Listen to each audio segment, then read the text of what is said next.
Welcome to Counter-Hegemony. My name is Aaron Taus.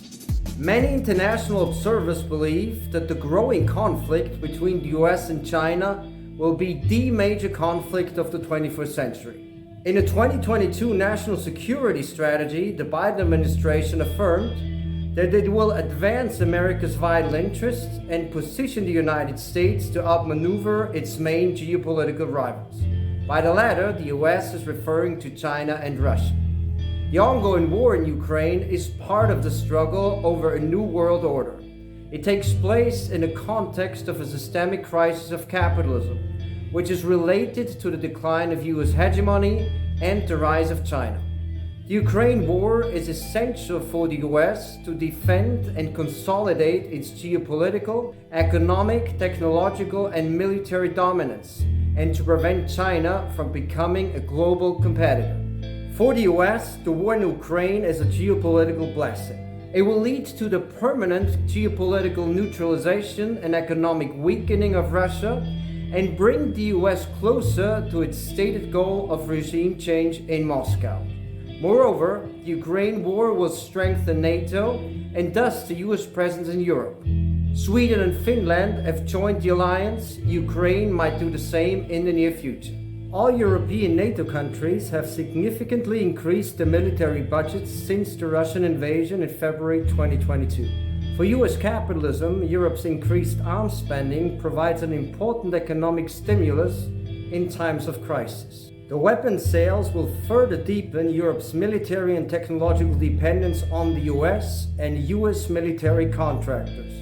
Europe's militarization plays, however, also an important role in the growing conflict between US and China. Over the past years, the US has demanded from European NATO countries to take on new responsibilities in the joint management of the international order and global capitalism. The aim is to establish a new transatlantic division of labor. This would allow the US to increasingly delegate geopolitical proxy wars on Europe's borders in Ukraine, Syria, Libya, and Mali to the European NATO countries. The US, with its dwindling power resources, could then focus on its main enemy, China. The Ukraine war has thus brought about a game change in terms of the EU's role in the US geopolitical power play. It has further weakened Europe as an independent global player and increased the asymmetry in the transatlantic partnership to the benefit of the US. As things stand, Europe will also emerge economically weakened from its military and economic involvement in Ukraine.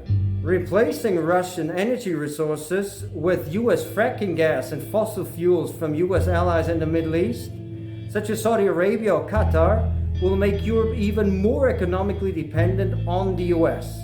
US energy resources are significantly more expensive than Russian gas. High energy prices, inflation, and supply bottlenecks will dramatically reduce the competitiveness of European capital and strengthen the trend towards deindustrialization. In addition, a recession could further weaken the euro against the US dollar. So the Ukraine war has stabilized the US dollar as the international reserve currency under global capitalism.